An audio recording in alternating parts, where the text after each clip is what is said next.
So we have one last thing before we go. We're gonna start a new segment, please, until we get a cease and desist. But just called. What do you want to talk about? Yeah, we're gonna get sued for sure. We're gonna get sued. I didn't include the first part.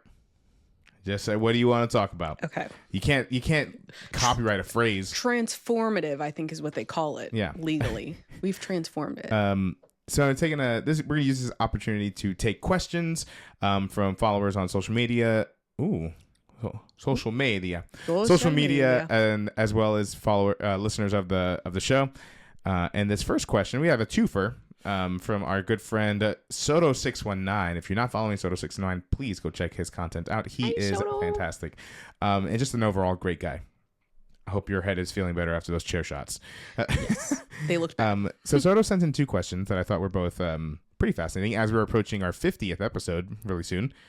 What the hell? The next episode will be number 50. Oh my God. Are we going to, we'll talk about that later. Yeah, we'll talk about it. Are we going to do something? So Soto asks, how did you both get into wrestling? Well, we told the story before, but I think it's been a while. So let's re-up any new listeners. So I was really into wrestling when I was a child, kind of going into my preteen years. And then, of course, you kind of you fall off of it. There's a lot of stigma, everyone, same thing. It's not real, right? Getting made fun of and whatnot. So I kind of fell out of it, stopped watching for a while. And then every now and again, especially when we were at hotels, I would jokingly bring up, oh, hey, Friday Night SmackDown's on. You want to watch it? I used to watch it all the time as a kid. And Kendra would tell me no. Well, here's the thing. I was not a wrestling kid. I knew John Cena was a wrestler. I knew The Rock was a wrestler.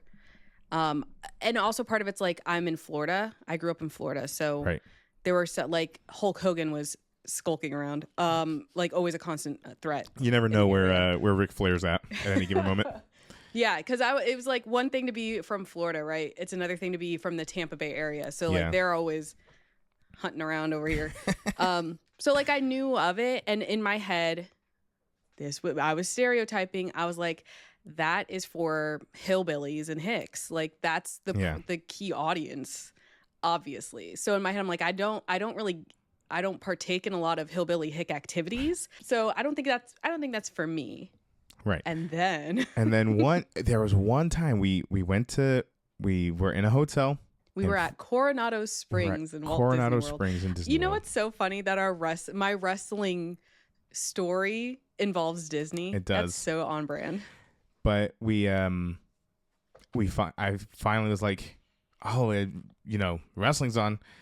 And for whatever reason, you just finally gave in. You're like, you can put it on if you want. Here's the thing. It was probably you were probably like, okay, we can either watch Friday Night SmackDown or a rerun of Family Guy. And I was like, I simply can't do any more reruns of Family Guy. Fuck anything else, please. So we put it on, and I mean, it didn't hurt that Roman Reigns was on TV. Right. That was a big help. Yeah. I said, wait a minute. These guys are hot. Big gorgeous man, But then he was throwing Dominic Mysterio into the out of the ring, and I think there was a Hell in a Cell match happening. There was just a lot happening. It was crazy. And you were asking questions, and I was giving you a little bit of backstory, but I also hadn't seen a lot of these new guys, new folks to me. Yeah. I knew who Roman Reigns was because he was from Pensacola. I went to school in Pensacola. I mean, I didn't know him, but I knew who he was. But I hadn't seen a lot of his stuff. Mm-hmm. So, and then after that weekend, I remember I was at work and you texted me and you're like, I've been watching wrestling all day. Yeah, because at that point I had been working from home for years. And sometimes to get through the day, you just got to put something on and watch through a season of something. And I'm like, oh my God, there are literally thousands of episodes of Raw and SmackDown that I can access on Peacock, and I can just watch. And I think at that time we were just watching it on Hulu as well because they had some of the newer episodes. Oh, maybe. Yeah. Because then we later learned that they cut out huge segments of the show on Hulu for some reason. Like the last hour or something. Yeah, crazy. Something wild. But I think I was like, okay, how did we get to the point that I saw? I need to go back to figure out how we got here. And I just watched them for hours. Drew McIntyre was cutting tables in half with a sword and whatnot. And I realized oh, this isn't at all what I thought it was. I didn't realize how diverse the cast was, how diverse the audience was. Yeah. I thought it was for kids. So Yeah. I'm seeing so many adults and I'm hearing the jokes that they're making. And I was like, wait a minute, this isn't for kids. And a lot of them were very hot. Hey, listen, that doesn't hurt. And it boiled down to like, oh, I'm watching live theater. Yeah. And we're both theater kids. Yeah. So. And for me, I mean, just getting back into it was just exciting because again, I was so into wrestling when I was a kid. Yeah. That it just made me feel like a kid again, getting back into it. And then when we saw like, we started watching in 2021. So then we saw like Edge come back. Well, he didn't see Edge return like at Royal Rumble. That was a little bit before we started watching. But when we saw him come back to like face Roman Reigns, like I hear his music, I jumped up and freaked out because I'm like, oh my God, that's Edge. And I was like, or when John Cena's music hit at Money in the Bank in 2021, 2022, something like that. Again, I was freaking out. I was like, oh my God, we're getting all this stuff. And what? So anyway, it made me feel like a kid again. So it was really cool getting back into it. Yeah. And then we've been watching ever since. So for like 4-ish years now. And the second question Soto asks is, how did you both get into content creation and podcasting?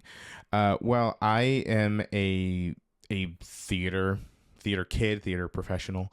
So I like doing stuff that's a little bit more on the performative side. But also during like, especially the pandemic, like I was very limited in what I was able to do because there was no live theater happening. And I had always been a fan of, always kind of wanted to pursue, I was always been a fan of like Collider Movie Talk and things like that, shows like that. And kind of always had been interested in doing something like that myself. And because I was finally just stuck at home, we were stuck at home, just went for it.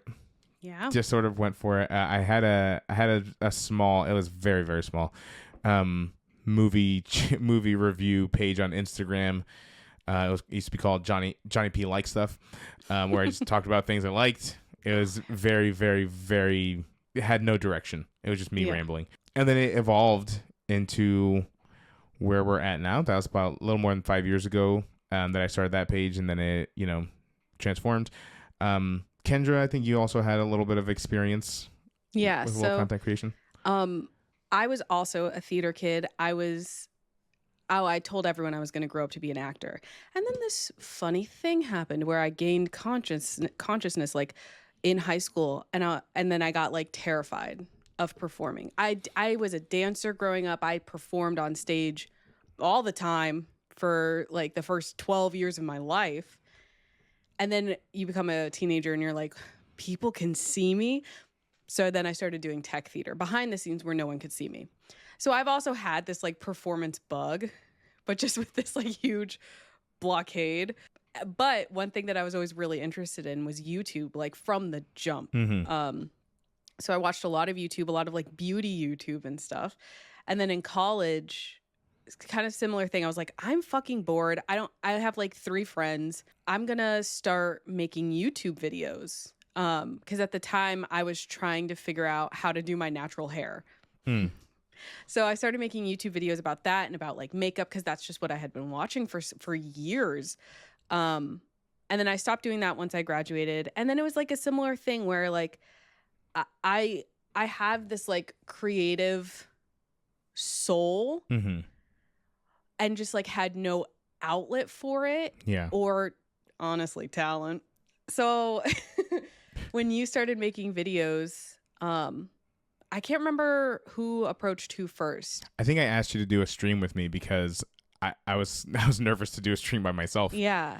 And I had watched Twitch for years.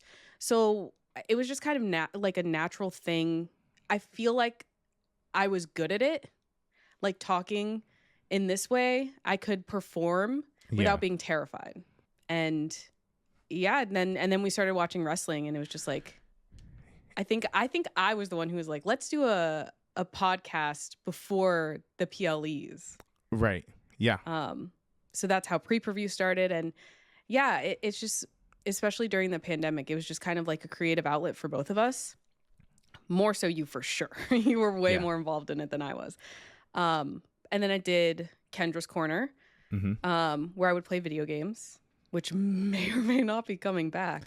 Stay tuned. We got some cool stuff we've been talking about. Yeah. So that's kind of how we got into it. And I think it was more we started with the content creation, then it kind of fell into podcasting. Yeah. And then now they kind of go hand in hand for us because granted, I was late to the TikTok party.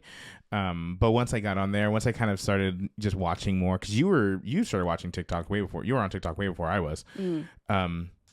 And once I started watching and kind of started seeing how it can be used, it looked like a lot of fun. And that's just another way, again, for me to like either say something like a shorter version of what we say on the podcast, just to sort of promote that. But also sometimes I'll do little skits here and there, and just generally have fun on it. So that's kind of how that's happened. But I've always had an interest in creating content, and just wanted to find kind of how we do it. And even now we're still figuring out certain things, but I think we've got a pretty good idea of what we want to do. It's just always a matter of, I mean, we both work full-time jobs. Mm-hmm. Well, one of us works. Anyway, we both have very, very busy lives. So sometimes we have to, take a step back. It's been the first week of school for me. So, Yeah, that's true. But also it's so crazy to see how far we've come. Because it feels like we've been making videos for like a year or two. Right. We've been making videos online for like 5 years. Yeah. And I mean, a lot of those first 2 years, 2.5 years. Booty, ass cheeks, you know? But like, but yeah, just like the quality is increasing. I think we're getting better at it every time we do it. And I don't know. I don't know. I feel like because we're doing it together, it's like a fun activity for both of us to do together. So much of our interests are the same anyway, right. But this just like takes it to another level. And there was always an inherent, like for me at least, especially when we first changed it to Beres Periódico, a big emphasis on just existing as BIPOC creators in the spaces that we're in, especially around 2020, 2021. That's a crazy time. Yeah. And the crazy times haven't ended. So there's always been an emphasis on that, just, occupying the spaces that we love to be in. And hopefully other people can sort of see themselves in that. But yeah, so that's how we both got into content creation, and then eventually falling into podcasting. We just like to talk. We like to yap. Two yappers. Anyway, thank you for those questions, Soto619. And yeah, guys, if you want to have your questions or you have any topics that you want us to discuss, drop them you can DM us on social media or drop them in the comments anytime you see the "What do you want to talk about" posts go out there. That way we can select your question or topic and talk about it a little bit.